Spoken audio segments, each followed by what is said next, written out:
Assalamualaikum warahmatullahi wabarakatuh. Salam sejahtera untuk kita semua.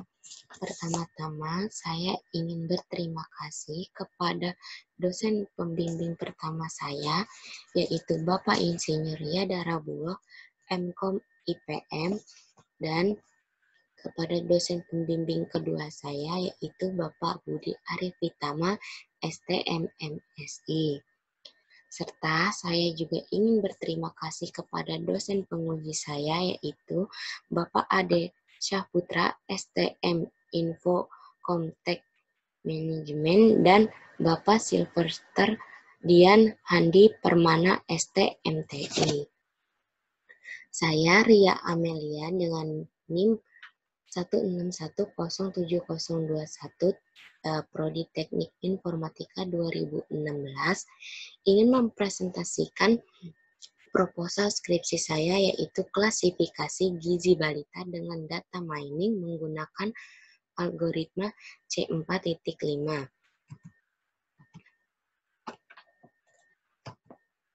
Latar belakang dari penelitian ini adalah pertama, balita memerlukan asupan gizi yang baik agar dari bayi tumbuh sehat dan terbiasa dengan pola hidup sehat. Penentuan status gizi juga sama pentingnya karena dapat memantau keadaan pertumbuhan gizi pada balita. Pemeriksaan dan penilaian status gizi balita dilakukan pada tempat pelayanan kesehatan masyarakat, seperti salah satunya adalah Posyandu. Wilayah penelitian ini dilakukan di Ciasihan RW 1 dan 9, di mana laporan data balita disimpan dalam buku catatan Posyandu dalam pelaksanaannya setiap bulan sekali. Namun, untuk mengelompokkan dan klasifikasi gizi balita masih melakukan proses pencatatan di buku catatan atau secara manual. Sedangkan setiap tahunnya akan banyak balita yang baru lahir dan harus terus dilakukan pemantauan gizi oleh pihak Posyandu. Hal ini membuat penumpukan data sehingga predikat gizi balita tidak dapat dipantau setiap waktu karena keterbatasan sumber daya manusia. Algoritma C45 merupakan algoritma yang sangat membantu dalam melakukan klasifikasi data karena karakteristik data yang akan diklasifikasikan dapat diperoleh dengan jelas, baik dalam bentuk struktur pohon keputusan. Penelitian ini diharapkan dapat menjadi solusi untuk klasifikasi gizi balita dengan data mining menggunakan algoritma C4.5 dalam bentuk aplikasi website. Rumusan masalah dalam penelitian ini adalah bagaimana klasifikasi gizi balita dengan data mining menggunakan algoritma C45. Batasan masalahnya adalah data yang digunakan yaitu data anak usia 0 sampai 60 bulan. Yang kedua, lokasi pengambilan data adalah Desa Ciasihan, Kecamatan Pamijahan, Kabupaten Bogor, Jawa Barat. Data anak yang digunakan hanya 2 RW, yaitu RW 9 dan RW 1. Input yang digunakan adalah usia dan berat badan. Tujuan penelitiannya adalah bertujuan untuk mempermudah petugas Posyandu untuk menentukan klasifikasi gizi balita dengan menggunakan algoritma C4.5 serta mengotomatisasi klasifikasi gizi balita menggunakan algoritma C4.5. Metode penelitian. Metode penelitian ini terdapat 5 proses, yaitu pertama pengumpulan data, kedua pelatihan data, ketiga pengujian data, keempat pengujian data 2, yang kelima adalah evaluasi. Pengumpulan data. Data yang digunakan merupakan data yang didapatkan dari Posyandu Desa Ciasihan Kecamatan Pamijahan dari RW 1 dan RW 9.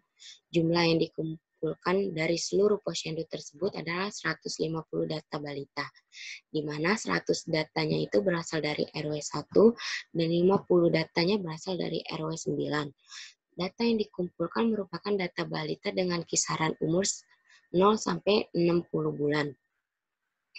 Pengumpulan data dilakukan dengan menghubungi langsung pihak petugas Posyandu untuk memastikan keaslian datanya. Data yang telah dikumpulkan akan dikelola untuk dijadikan data latih, data uji, dan data evaluasi atau pengujian terakhir. Setiap data balita memiliki data nama, berat badan, dan usia. Berat badan dan usia merupakan parameter utama untuk nilai gizi setiap balita. Dari 150 data yang digunakan, 100 data merupakan data balita dengan predikat gizi yang mengikuti standarisasi Posyandu. Sedangkan 50 data sisanya merupakan data balita yang belum memiliki predikat gizi. Dengan 50 data tadi akan dilakukan proses pengujian akhir program yang telah dibuat untuk melakukan klasifikasi gizi balita dengan algoritma C4.5 secara otomatis. Seluruh data nantinya akan dimuat dalam satu tabel dengan ekstensi file XLSX. Data tersebut akan dimuat sebagai masukan dalam program. Setelah dimasukkan, data akan dibagi menjadi data latih, data uji dengan rasio 80/20, di mana 80 merupakan data latih dan 20 merupakan data uji. Penelitian ini menggunakan algoritma C4.5 sebagai metode utama untuk melakukan klasifikasi gizi balita. Pemilihan metode tersebut dilakukan setelah melakukan tinjauan pustaka dari banyak kasus yang membahas mengenai klasifikasi yang berkaitan dengan data angkat dan predikat. Algoritma C4.5 merupakan algoritma modern yang biasanya disebut juga dengan decision tree yang digunakan untuk melakukan data mining. Pohon keputusan tersebut akan dirincikan aturan-aturan yang menjadi dasar permasalahan dalam kasus yang dibahas. Aturan-aturan dasar dalam menentukan predikat gizi balita mengacu pada Peraturan Menteri Kesehatan Republik Indonesia Nomor 2 Tahun 2020 tentang standar antropometri anak yang di dalamnya dibahas mengenai standarisasi gizi balita, salah satunya berdasarkan berat badan berdasarkan usia. Ini adalah decision tree atau pohon keputusan pada aturan-aturan yang terdapat dalam penelitian ini. Yang kedua ada pelatihan data. Pada tahapan ini akan dilakukan pelatihan data untuk menjadi pembelajaran sistem dalam program yang dibuat. Tahapan ini juga biasanya disebut proses data mining, di mana sistem akan menggali kemungkinan-kemungkinan yang akan terjadi atau kemungkinan yang belum diketahui saat dilakukan proses secara manual. Hal galian tersebut disebut dengan experience atau pengalaman. Dalam proses pembelajaran atau pelatihan data sistem dalam program akan mempelajari nilai masukan yang diberikan oleh pengguna. Nilai tersebut akan dijadikan acknowledgement yang nantinya digunakan untuk melakukan klasifikasi data balita. Sebelum sistem dapat menentukan aturan-aturan, maka sistem harus terlebih dahulu mengetahui atribut yang akan digunakan untuk dijadikan atribut root dalam pohon keputusan. Untuk menentukannya akan berdasarkan gen. Nah, ini adalah persamaan gennya. Ini adalah persamaan entropi untuk mendapatkan nilai entropi. Berdasarkan kedua persamaan tersebut, dilakukan perhitungan secara langsung untuk menentukan nilai entropi dan gen guna menentukan root atau pohon keputusan yang akan digunakan dalam penelitian ini.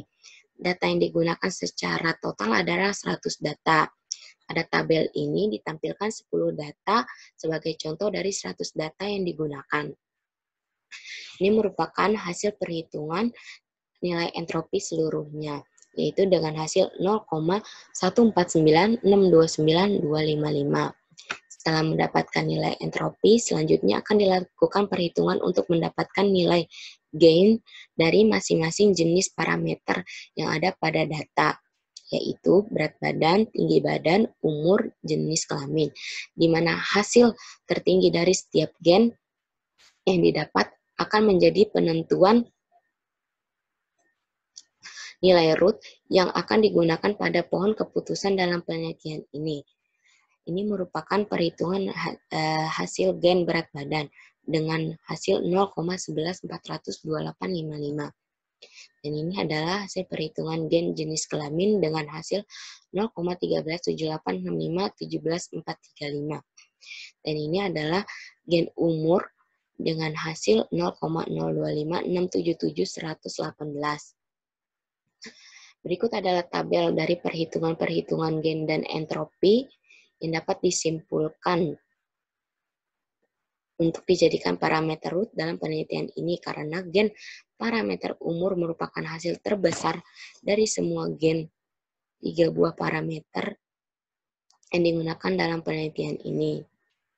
Yang ketiga ada pengujian data.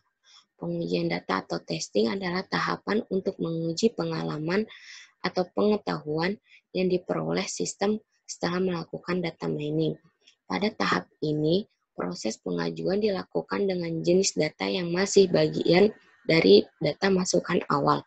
Data yang digunakan dalam penelitian ini adalah 150 data balita, di mana pada tahap awal dilakukan pelatih dan penguji data untuk membangun dan melihat keberhasilan sistem dengan masukkan 100 data jenis data yang sama atau posyandu yang sama. Ini adalah persamaan presentasi pengujian data. Yang keempat adalah pengujian data kedua. Pengujian data 2 dilakukan untuk memastikan kemampuan sistem saat disimulasikan dengan data baru selain 100 data pertama yang dimasukkan ke dalam program. Data yang telah disiapkan untuk melakukan pengujian data ke posyandu merupakan 50 data balita dari posyandu RW yang berbeda dari kecamatan yang sama. Datanya yang akan diuji tidak akan diberikan predikat gizi yang sesuai untuk melihat kemampuan sistem dalam program. Berikut adalah persamaannya. Yang terakhir adalah evaluasi. Tahap evaluasi merupakan tahapan terakhir dalam penelitian ini. Hal tersebut berguna untuk memahami setiap tahapan yang dilakukan oleh sistem dalam program yang dibuat. Ketika ada kekurangan dari setiap tahapan, maka pada tahap evaluasi ini, peneliti dapat memperbaiki atau mengganti metode dan tahapan yang sekiranya kurang tepat.